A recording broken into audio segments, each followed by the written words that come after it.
ও বিশ্ববাসী, তোমরা শুনে রাখো, এই দুনিয়ার পাহাড়, সেই কেউ কিরিংডং বলো, তাজিংডং বলো, জাবালে নূর বলো, জাবালে উহুদ বলো, তুরে সিনাই পর্বত বলো, যত বড় হিমালয়ে চড়ার উচ্চ পর্বত বলো না কেন, এই পৃথিবীর বুকে যত পর্বত আছে, তোমরা তোমাদের চোখে ভূমির উপরে, জমিনের উপরে যতটুকু পর্বত দেখো, আল্লাহ তাআলা তার চাইতে বেশিটুকু অংশ তিনি জমিনের নিচে গেঁথে রেখেছেন। সুবহানাল্লাহ। কোরআনুল কারীম এত কিছু বলার পরেও যখন ওই মক্কার কাফের কুরাইশরা, আবু জাহেল, উদবা, উতাইবা, সাইবা, তারা যখন নাকি কোরআনের সত্যতা গ্রহণ করতে পারল না, কোরআনকে তাও তারা মিথ্যা বলতে লাগলো। তারা মক্কার ওই সৃষ্টি করেছেন। আল্লাহ তাআলা কোরআনুল কারীমে বলছেন, ওয়াল জিবালা আওতাদা, ওয়াল জিবালা আওতাদা। ও দুনিয়ার মানুষ, শুনে রাখো, আমি তোমাদেরকে এই পৃথিবীতে পাহাড় সৃষ্টি করেছি, তোমাদেরকে আমি অসংখ্য পাহাড় দিয়েছি, পাহাড়কে আমি মিসমার স্বরূপ। মুফাসসিরিনে কেরাম এই পাহাড়কে মিসমার তথা পেরেকের সাথে তুলনা করেছেন। কেন? সাআলান নবী সাল্লাল্লাহু আলাইহি ওয়াসাল্লাম সাহাবায়ে কেরামের মধ্য থেকে একটি দল রাসূলুল্লাহ সাল্লাল্লাহু আলাইহি ওয়াসাল্লামকে প্রশ্ন করলো, কাইফা ইয়াতিকাল ওয়াহয়ু ইয়া রাসূলুল্লাহ, হে আল্লাহর হাবিব, আপনার উপরে কিভাবে ওহী অবতীর্ণ হয়? রাসূলুল্লাহ সাল্লাল্লাহু আলাইহি ওয়াসাল্লাম তিনি উত্তর দিলেন, ইয়াতিনি মিসলা সালসালাতিল জারাস ওয়া হুয়া আশাদ্দু আলাইয়া।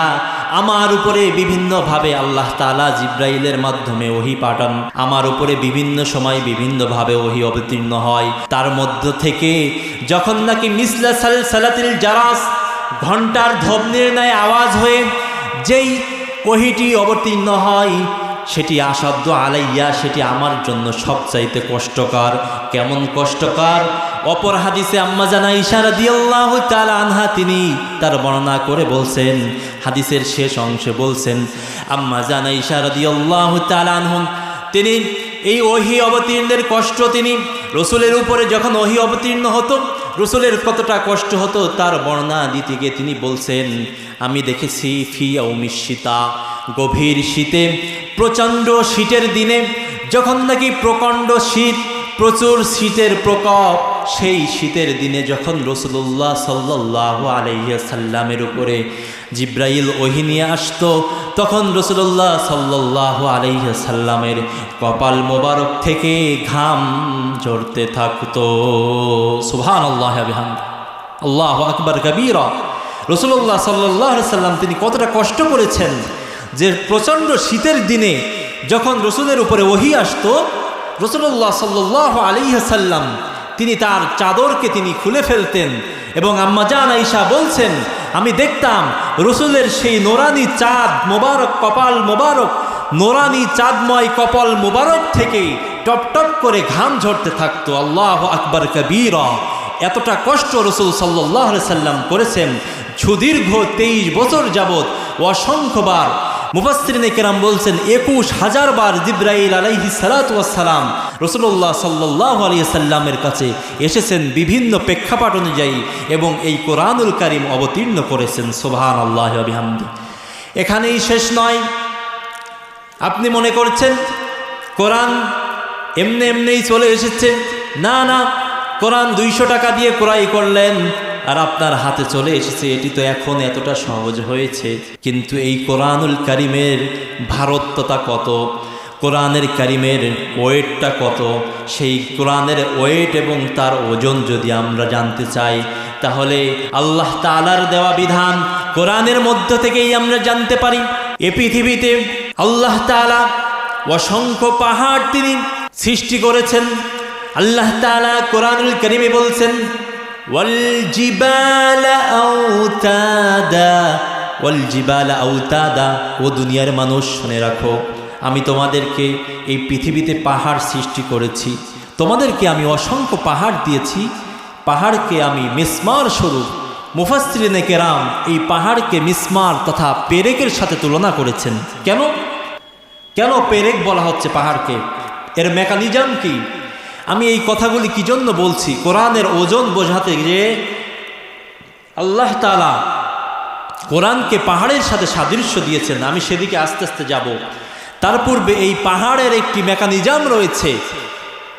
পাহাড়কে আল্লাহ তাআলা বলছেন ওয়াল জিবাল আওতাদা, আওতাদ স্বরূপ তথা পেরেক স্বরূপ আমি এই পৃথিবীতে আল্লাহ তাআলা পাহাড় সৃষ্টি করেছি। আল্লাহ তাআলা এই পৃথিবীর বুকে অসংখ্য বড় বড় পাহাড় তিনি সৃষ্টি করেছেন। সুবহানাল্লাহি ওয়া বিহামদিহি। হিমালয়ের সুউচ্চ শিখর, এশিয়া মহাদেশের সবচাইতে উঁচু পাহাড় হিমালয় পর্বত। সেই হিমালয়ের সুউচ্চ শিখরে যদি কেউ উঠতে পারে তাহলে সে গিনেস ওয়ার্ল্ড তথা বিশ্ব ওয়ার্ল্ডে তার নাম রেকর্ড বুকে তার নামটি লিপিবদ্ধ হয়ে যায়। ঠিক অনুরূপভাবে তুরে সিনিন পর্বত রয়েছে মিশরের, সেই সিনাই পর্বত যার কথা আল্লাহ তাআলা কুরআনুল কারীমে বলেছেন। আল্লাহ তাআলা আমাকে সেই তুরের সিনাই পর্বতে উঠবার তৌফিক দান করেছেন। সকলে বলুন আলহামদুলিল্লাহ। আল্লাহ তাআলা আমাকে সেই মিশরের জমিনে যাওয়ার সুযোগ দিয়েছেন এবং পৃথিবীর অন্যতম শ্রেষ্ঠতম বিশ্ববিদ্যালয় আল আজহার ইউনিভার্সিটিতে দীর্ঘ সময় স্টাডি করার লক্ষ্যে আল্লাহ তাআলা আমাকে মিশরে যাওয়ার সুযোগ দিলেন। তো সেই মিশরের জামিউল আজহার আল আজহার বিশ্ববিদ্যালয় থেকে আমাদেরকে বাৎসরিকভাবে ভ্রমণে নিয়ে যাওয়া হয়। তো একবার ভ্রমণে নিয়ে যাওয়া হলো সেই কায়রো শহর থেকে প্রায় 850 কিলোমিটার দূরে তুর পর্বতে, যেই পাহাড়টিতে আল্লাহ তাআলা যেই পাহাড়ের নামকে আল্লাহ তাআলা কোরআনের ভিতরে লিপিবদ্ধ করে দিয়েছেন। সুবহানাল্লাহি বিহামদিহি। তো মনের ভিতরে খুবই আবেগ কাজ করছিল যে সেই মূসা আলাইহিস সালাম যেই পর্বতের উপরে দীর্ঘদিন আল্লাহ তাআলার উপরে আল্লাহ তাআলার সাথে ধ্যানে মগ্ন থাকার পর যেই গুহার ভিতরে তিনি তাওরাত কিতাব আল্লাহ তাআলার পক্ষ থেকে পেয়েছিলেন, সেই তুরে সিনাই পর্বতে আমি উঠব, মনের এক মহা ইচ্ছা আমার ছিল। তো যাক, আমরা যখন কায়রো থেকে রওনা হলাম রাত্রে ঠিক 10টা বাজে আমরা তুর পর্বতের নিচে যে পৌঁছালাম, যেখানে যে তারপর থেকে পায়ে হাঁটা ছাড়া আর যাওয়া সম্ভব নয়, গাড়িতে যাওয়া আর সম্ভব নয়। তো 6,500 ফিট উচ্চতার পাহাড়, সম্পূর্ণ পাহাড়টি পাথরের পাহাড়, কালো ধূসর পাহাড়, যেই পর্বতে মূসা আলাইহিস সালাতু ওয়াস সালামের উম্মতেরা আল্লাহ তাআলাকে দেখতে চেয়েছিল। আপনারা সকলেই সে ঘটনা জানেন, সেদিকে আমার যাওয়ার উদ্দেশ্য নয়। তো এই পাহাড়ে আমি উঠেছি আলহামদুলিল্লাহ। ঠিক অনুরূপভাবে যারা উমরাতে গিয়েছেন, হজ করতে গিয়েছেন, মক্কাতুল মুকাররমা এবং মদিনাতে অসংখ্য পাহাড় দেখেছেন। তুরে সিনাই সহ জাবালে নূর, এমনইভাবে বাংলাদেশে অসংখ্য বড় বড় পাহাড় রয়েছে। কেউকেরিংডং, তাজিংডং, অসংখ্য পাহাড় পৃথিবীব্যাপী রয়েছে। তো আল্লাহ তাআলা কোরআনে বলছেন এই পাহাড়কে আমি আওতাদ স্বরূপ, পেরেক স্বরূপ পৃথিবীতে প্রেরণ করেছি। বিজ্ঞানীগণ, সায়েন্টিস্ট, বিজ্ঞানী তারা কোরআনুল কারীমের আয়াত নিয়ে গবেষণা শুরু করলেন। আল্লাহ তাআলা বলছেন ওয়াল জিবালা আওতাদা, আমি পেরেক স্বরূপ পৃথিবীতে তোমাদের জন্য পর্বত দিয়ে দিয়েছি। এর রহস্য কি? আল্লাহ তাআলা এই কথা কেন বললেন? আল্লাহ তাআলা এই কথা কেন বললেন? বিজ্ঞানীরা খুঁজতে খুঁজতে, পর্বত নিয়ে, পাহাড় নিয়ে গবেষণা করতে করতে তারা এক পর্যায়ে পাহাড়ের উপরে এমন এক স্যাটেলাইট মারলেন এবং তারা পাহাড় নিয়ে গবেষণা করতে করতে তারা রেজাল্ট দিতে বাধ্য হলেন। এক পর্যায়ে তারা বলতে লাগলেন, ও দুনিয়ার মানব জাতি, ও বিশ্ববাসী, তোমরা শুনে রাখো, এই দুনিয়ার পাহাড়, সেই কেউকেরিংডং বলো, তাজিংডং বলো, জাবালে নূর বলো, জাবালে উহুদ বলো, তুরে সিনাই পর্বত বলো, যত বড় হিমালয়ে চড়ার উচ্চ পর্বত বলো না কেন, এই পৃথিবীর বুকে যত পর্বত আছে, তোমরা তোমাদের চোখে ভূমির উপরে, জমিনের উপরে যতটুকু পর্বত দেখো, আল্লাহ তাআলা তার চাইতে বেশিটুকু অংশ তিনি জমিনের নিচে গেঁথে রেখেছেন। সুবহানাল্লাহি ওয়া বিহামদিহি। অর্থাৎ এই পর্বত, এই পাহাড়ের উপরে আমরা যতটুকু দেখছি সাদৃশ্যমান, আমাদের দৃষ্টিগোচর হচ্ছে যতটুকু পর্বত, ঠিক অনুরূপ একটি অংশ আল্লাহ তাআলা জমিনের নিচের অংশে তিনি গেঁথে রেখে দিয়েছেন। সুবহানাল্লাহি ওয়া বিহামদিহি। এতগুলি কথা বলার উদ্দেশ্য একটি, ও আমার ভাইয়েরা, কান খুলে শুনে নিন, কোরআনুল কারীমের ওজন কেমন, কোরআনুল কারীমের মহাত্মতা কেমন। আল্লাহ তাআলা বলছেন, ও দুনিয়ার মানব জাতি, তোমাদেরকে বলি শুনে রাখো, কোরআনের সঠিক মূল্যায়ন করো, কোরআনের আইনকে গ্রহণ করো, কোরআন অনুযায়ী নিজের জীবনকে পরিচালন করো। কোরআন এমন কোনো স্বাভাবিক কিতাব নয়। আমি যদি এই কোরআনুল কারীমকে তোমাদের জন্য, আমি এই কোরআনুল কারীমকে তোমাদের জন্য আমার হাবিবের উপরে এমনি এমনি অবতীর্ণ করি নাই।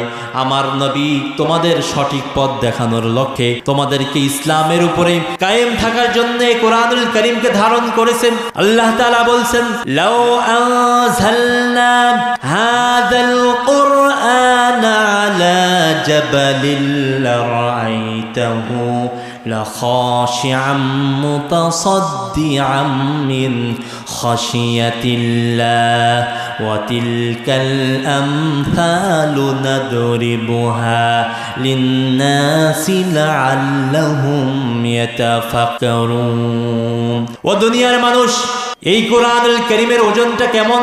লাউ আনজালনা হাযাল কুরআন আলা জাবালিন লারাআইতাহু, আমি যদি এই কোরআনুল কারীমকে তোমাদের এই পৃথিবীর বড় বড় পর্বতগুলির উপরে অবতীর্ণ করতাম, লা খাশিয়াম মুতাসাদ্দিয়া, তাহলে কোরআনুল কারীমের এই ওজন, এই কোরআনের কোরআনুল কারীমের যে মহাত্মতা, কোরআনুল কারীমের যেই ওজন, এই পৃথিবীর পাথর, এই পাথরের পাহাড়গুলি, পৃথিবীর বড় বড় পাহাড়গুলি কোরআনের ওজনকে তারা ধরতে পারতো না, গ্রহণ করতে পারতো না।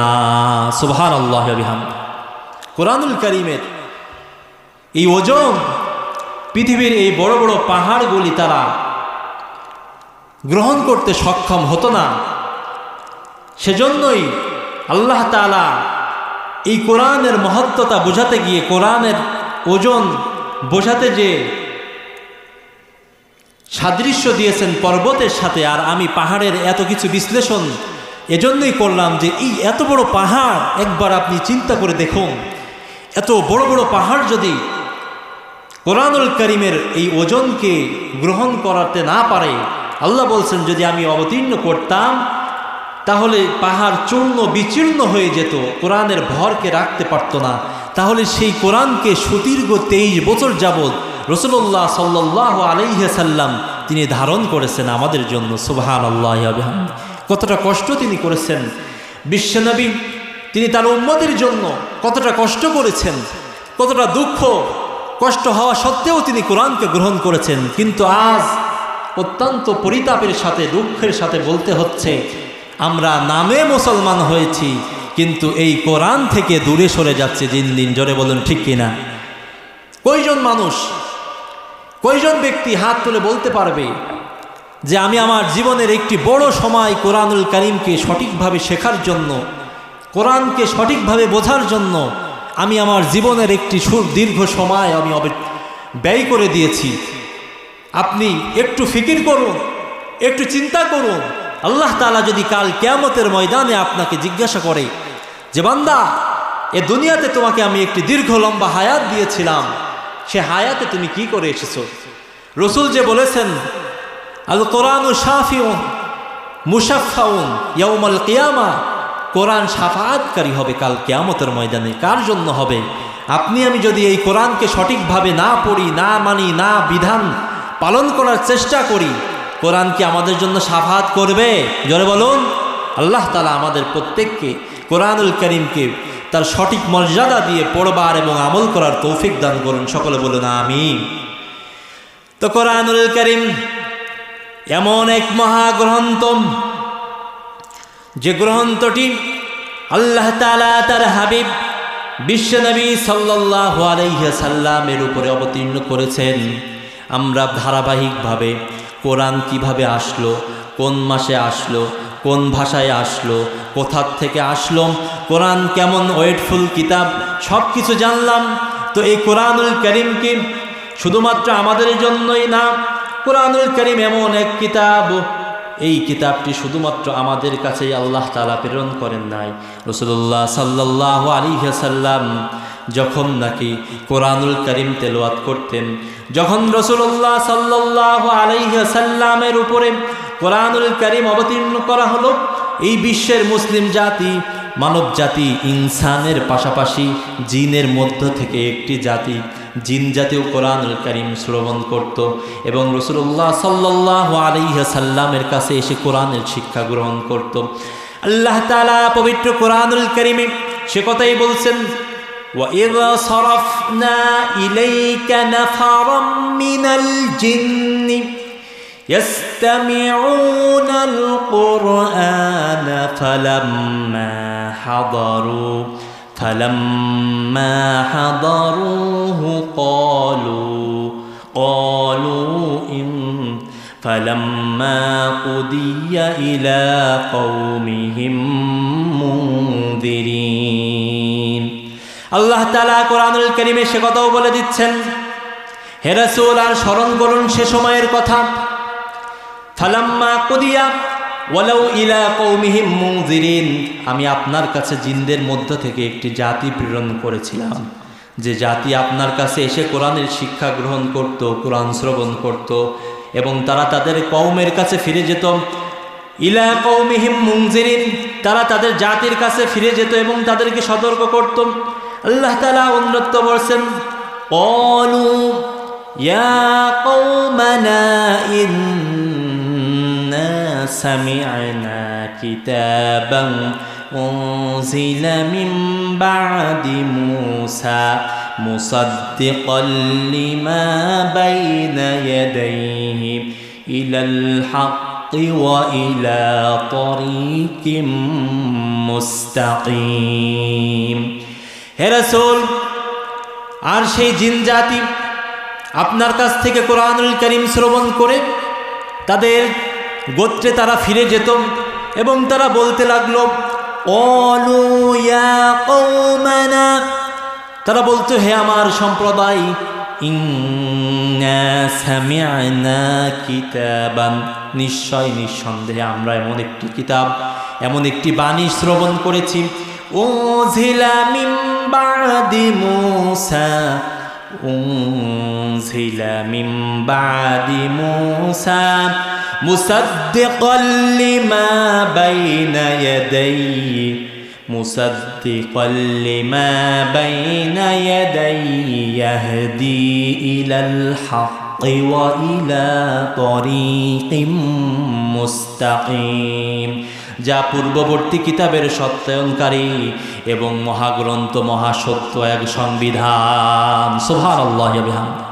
তো এই কোরআন শুধুমাত্র আমাদের জন্য নয়, জিন জাতির জন্য এই কোরআনুল কারীম, জিন জাতির জন্য এই কোরআনুল কারীমকে আল্লাহ তাআলা প্রেরণ করেছিলেন। কোরআনুল কারীমের পরিচয়, এত সব বর্ণনা শোনার পরেও আল্লাহ তাআলা তিনি তো সর্বত্র, তিনি তো সর্বজ্ঞ জ্ঞানী, তিনি তো সমস্ত বিষয় আলিমুল গায়ব, আলিমুল গায়ব, তিনি সব কিছু পূর্বের পরের আগামীর সমস্ত বিষয় আল্লাহ তাআলার জানা। আল্লাহ তাআলা তো তিনি জানেন যে এই বিশ্বের ভিতরে, আল্লাহ তাআলার এই ইনসান জাতির ভিতরে, মানব মণ্ডলের ভিতরে আমি আল্লাহ তাআলা কোরআনুল কারীম অবতীর্ণ করার পরে, কোরআন তার সমস্ত প্রকার পরিচয় তুলে ধরবার পরেও, কোরআন কোথা থেকে এসেছে, কিভাবে এসেছে এবং কোরআনুল কারীমের ওজন সব কিছু শুনবার পরেও জানে যে আল্লাহ তাআলা জানেন এই পৃথিবীর মানুষের মধ্য থেকে এক শ্রেণীর মানব জাতি থাকবে যারা কোরআনকে গ্রহণ করতে পারবে না, কোরআনকে সঠিক এবং কোরআনের সত্যতা তারা মানতে চাবে না। আল্লাহ তাআলা তার হাবিব সাল্লাল্লাহু আলাইহি সাল্লামকে কোরআনুল কারীম এত কিছু বলার পরেও যখন ওই মক্কার কাফের কুরাইশরা, আবু জাহেল, উতবা, উতাইবা, শাইবা, তারা যখন নাকি কোরআনের সত্যতা গ্রহণ করতে পারল না, কোরআনকে তাও তারা মিথ্যা বলতে লাগলো।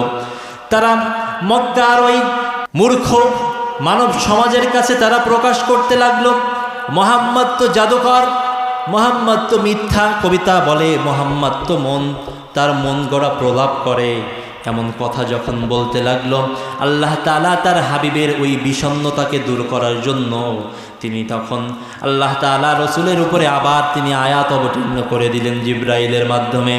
হে রাসূল, আপনি ওই আবু জাহেল, ওই উতবা, ওই শাইবাকে বলে দিন, যদি তোমরা সত্যবাদী হয়ে থাকো আর আমি যদি মিথ্যাবাদী হয়ে থাকি, সেটি প্রমাণিত হয়ে যাবে তোমাদের দ্বারাই। যদি তোমরা সত্যবাদী হয়ে থাকো তাহলে তোমাদের যুক্তির পক্ষে তোমরা কোরআনের ন্যায় অনুরূপ আরও একটি আয়াত, আরও একটি কিতাব তোমরা নিয়ে চলে আসো। এই চ্যালেঞ্জ তিনি ছুড়ে দিলেন। আল্লাহ তাআলা তখন রাসূলুল্লাহ সাল্লাল্লাহু আলাইহি সাল্লামকে বললেন যে যান, আবু জাহেল এবং উতবা শাইবাকে বলুন, তাদের যত বড় বড় পণ্ডিত আছে, তাদের যত বড় বড় ভাষা সাহিত্যিক আছে, তাদেরকে একত্রিত করে তারা যেন কোরআনের ন্যায় একটি কিতাব তারা রচনা করে নিয়ে আসে। তখন উতবা, উতাইবা, শাইবা তারা কোরআনুল কারীমের ন্যায় একটি আয়াত, একটি কিতাব গ্রহণ করবে, এমন একটি কিতাব লিপিবদ্ধ করবে। সেজন্য তাদের বড় বড় পণ্ডিতদেরকে তারা একত্রিত করলো এবং তাদের জন্য একটি নির্দিষ্ট জায়গা তৈরি করলো যেখানে তারা সকলে একত্রিত সমবেত হয়। তারা ভালো মানের খাবার খাওয়া শুরু করলো, যে তারা ভালো ভালো দামি খাবার খেয়ে তাদের মেধাকে প্রখর করবে, কোরআনের ন্যায় অনুরূপ কিতাব তারা লিখবে। নাউজুবিল্লাহ। তারা দীর্ঘদিন গবেষণা করতে লাগলো, গবেষণা করতে করতে লিখতে থাকলো, কিন্তু কোরআনের ন্যায় কোনো কিতাব আনতে সক্ষম হলো না। আল্লাহ তাআলা তখন তাদের উপরে আবার চ্যালেঞ্জ ছুড়ে দিয়ে বললেন, আম ইয়াকুলুনা ইফতারাহু কুল ফাতু বিআশারি সুওয়ারিন মিথলিহি। হে রাসূল, আপনি তাদেরকে বলে দিন একটি পরিপূর্ণ কিতাবের প্রয়োজন নাই। কুল ফাতু বিআশারি সুওয়ারিন মিথলিহি। হে রাসূল, আপনি তাদেরকে বলে দিন কুল ফাতু বিআশারি সুওয়ারিন মিথলিহি। হে রাসূল, আপনি তাদেরকে কোরআনের মতো একটি পূর্ণ কিতাব নয়, বরং কোরআনের মধ্য থেকে যেমন আমি কোরআনের 10টি সূরা অবতীর্ণ করেছি, এমন 10টি সূরা আপনি তাদেরকে আনতে বলুন। ঠিক রাসূলুল্লাহ সাল্লাল্লাহু আলাইহি সাল্লাম ওই উতবা এবং উতাইবা শাইবাকে জানিয়ে দিলেন যে তোমরা পরিপূর্ণ কিতাব লিপিবদ্ধ করার দরকার নেই, 10টি সূরা তোমরা নিয়ে আসো। কাফের মুশরিকেরা তারা আবারও ব্যর্থ হলো। তারা 10টি সূরা কেন, একটি সূরাও তারা লিপিবদ্ধ করতে পারল না। আল্লাহ তাআলা তাদের এই ব্যর্থতাকে আরও চরম পর্যায়ে প্রমাণিত করার জন্য আল্লাহ তাআলা তাদেরকে আরও সহজ করে চ্যালেঞ্জ ছুড়ে দিলেন। আল্লাহ তাআলা বললেন, ওয়া ইন কুনতুম ফি রাইবিম মিম্মা নাযালনা আলা আবদিনা ফাআতু বিসূরাতিম মিন মিথলিহি وادعوا شهداءكم من دون الله إن كنتم صادقين। ও আমার বান্দারা, তোমাদেরকে ও মক্কার কাফের মুশরিকেরা 10টি সূরা নয়, তোমরা যদি প্রকৃতপক্ষে তোমরাই যদি সত্যবাদী হয়ে থাকো, ওয়াইন কুনতুম ফি রাইবিম মিম্মা নাযালনা আলা আবদিনা, তাহলে আমি আমার হাবিবের উপরে, বিশ্ব নবীর উপরে যে কোরআনুল কারীম অবতীর্ণ করেছি তার অনুরূপ একটি আয়াতকে তোমরা নিয়ে আসো এবং আল্লাহ তাআলা ব্যতীত পৃথিবীর যত তোমাদের সাহায্যকারী আছে সকলকে তোমরা গ্রহণ করো। তারা চেষ্টা করতে করতে সেই একটি আয়াত আনতে সক্ষম হয় না। সুবহানাল্লাহ। এটি হচ্ছে কোরআনুল কারীমের শ্রেষ্ঠত্ব, মহত্বতা, ব্যাপকতা, বিশালতা। এ কোরআন এক মহা জ্ঞান ভাণ্ডার। পৃথিবীর সকল মানুষ চেষ্টা করলেও এই কোরআনের অনুরূপ একটি আয়াত আনতে সক্ষম হবে না, কখনোই সক্ষম হবে না।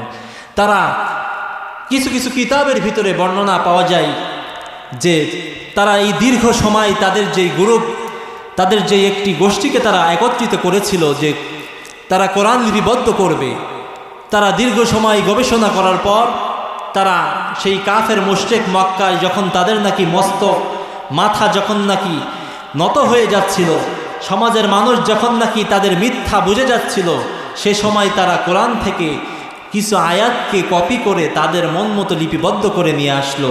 আল ফিল ওয়ামাল ফিল ওয়ামা আদরাকা মাল ফিল লাহু খুরতুন আযীম। নাউজুবিল্লাহ। তারা লিপিবদ্ধ করলো যে তোমরা কি জানো হাতি কি জিনিস, হাতির সুর খুব লম্বা। কতটা হাস্যকর একটি কথা তারা লিপিবদ্ধ করেছে। নাউজুবিল্লাহ। তো ঠিক সেই মুহূর্তে মক্কার ওই সে সময়ের মক্কাবাসীর আর বুঝতে দেরি নয়, তারা আর বুঝতে বাকি থাকলো না। ওই মক্কার তখনকের মক্কার সে সময়ের মক্কার সেই সমাজের মানব জাতি তখন তারা স্বীকৃতি দিয়ে দিল, ইন্নাহু লাকুরআনুন কারীম, নিঃসন্দেহে এটি কোরআনুল কারীম, লাইসা হাযা কালামুল বাশার, এটি মানব রচিত কোনো কিতাব নয়, বরং এটি আল্লাহ তাআলার পক্ষ থেকে প্রত্যাদিষ্ট, আল্লাহ তাআলার পক্ষ থেকে নাজিলকৃত এক মহাগ্রন্থ। সুবহানাল্লাহ। তো কোরআনুল কারীম সম্পর্কে অসংখ্য কথা আমরা শুনেছি, যেটি কোরআনের চাহিদা অনুযায়ী, কোরআনের দাবি অনুযায়ী শোনার প্রয়োজন ছিল। আমি যদি এই কোরআনের এক একটি বিষয়ে ঢুকতে শুরু করি, কোরআনুল কারীমের যেই মহা সমুদ্র, আল্লাহ তাআলা যে বলছেন যে আমি কোরআনুল কারীমকে অবতীর্ণ করেছি, ইন্না আনজালনা আলাইকাল কিতাবা তিবয়ানান লিকুল্লি শাই, এই কিতাব এ বিশ্ববাসীর জন্য এমন একটি গ্রন্থ, তিবয়ানান লিকুল্লি শাই, এই পৃথিবীর সকল ধরনের জ্ঞানকে আমি এই কোরআনের ভিতরে সমাদৃত করেছি, একত্রিত করেছি। পৃথিবীর কোনো সায়েন্টিস্ট বলেন, কোনো ম্যাজিশিয়ান বলেন, কোনো পলিটিশিয়ান বলেন, কোনো ড্রামাটিস্ট বলেন, কোনো ফিলোসোফার বলেন, কোনো আর্টিস্ট বলেন, কোনো মহাবিজ্ঞানী বলেন, চিকিৎসা বিজ্ঞান, রসায়ন, জীববিজ্ঞান, পদার্থবিজ্ঞান, এই পৃথিবীর মানবজাতি বিজ্ঞানের যতগুলো শাখা করেছে, প্রত্যেকটি শাখার ব্যাপারে আল্লাহ তাআলা কোরআনে অসংখ্য আয়াত দিয়ে দিয়েছেন। সুবহানাল্লাহ। তো এভাবে বলতে থাকলে কোরআনের আলোচনায় ঘন্টার পর ঘন্টা অবতীর্ণ শেষ হয়ে যাবে, কিন্তু কোরআনুল কারীমের সেই মহাত্মতা, কোরআনুল কারীমের যেই বিশালতা, কোরআন যে এক মহা জ্ঞান সমুদ্র, সেই সমুদ্রের জ্ঞানের বর্ণনা আমরা শেষ করতে পারবো না। সম্মানিত সুধী, আলোচনার এ পর্বে আমি আমার আলোচনার ইতি টানতে যাচ্ছি দ্রুত ইনশাআল্লাহ, এবং আমি আমার ভূমিকাতে যেই মহা একটি হাদিস পাঠ করেছিলাম, সেই হাদিস থেকে কিছু কথা বলে প্রকৃত মুমিনের কয়েকটি আলামত এবং গুণাগুণ বর্ণনা করেই আমি আমার আলোচনা শেষ করব ইনশাআল্লাহ। আল্লাহ তাআলা এই কোরআনুল কারীম অবতীর্ণ করে দিলেন কাদের জন্য? আল্লাহ তাআলা নিঃসন্দেহে কোরআনুল কারীম অবতীর্ণ করেছেন মুসলিম হওয়ার জন্য, মুমিন হওয়ার জন্য। মুসলিম কারা, মুমিন কারা, আল্লাহ তাআলা কোরআনুল কারীমে সে বর্ণনা করেছেন। আল্লাহ তাআলা পবিত্র কোরআনুল কারীমে সূচনা লগ্নে বলছেন, আল্লাযীনা ইউমিনুনা বিল গায়বি ওয়া ইউকিমুনাস সালাতা ওয়া মিম্মা রাযাকনাহুম ইউনফিকুন, যারা নাকি বিশ্বাস স্থাপন করেছে অদৃশ্যের প্রতি। এই আয়াতের ব্যাখ্যা করতে গিয়ে প্রখ্যাত তাফসীরবিদ হাফেজ ইমাদউদ্দিন ইবনে কাসির রাহমাতুল্লাহ আলাইহি তার তাফসীর ইবনে কাসিরের ভিতরে লিখছেন, আল্লাযীনা ইউমিনুনা বিল গায়ব আই মা গাবা আনিল হাওয়াসে, অর্থাৎ পঞ্চ ইন্দ্রিয়র বাহিরে চক্ষু, কর্ণ, নাসিকা, জিহ্বা, ত্বক, এই পাঁচ ইন্দ্রিয়কে বলা হয় আল হাওয়াসে তাফসীরের পরিভাষায়।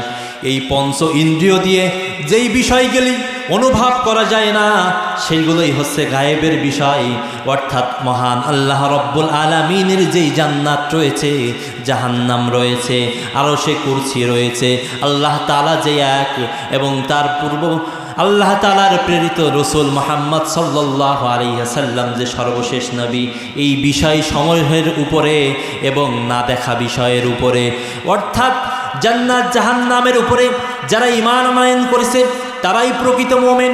আল্লাহ তাআলা সে কথাই বলেছেন, ইউমিনুনা বিল গায়বি ওয়া ইউকিমুনাস সালাতা ওয়া মিম্মা রাযাকনাহুম ইউনফিকুন, প্রকৃত মুমিন তারাই যারা আমার এই না দেখা গায়েবের বিষয়ের উপরে ঈমান আনয়ন করেছে।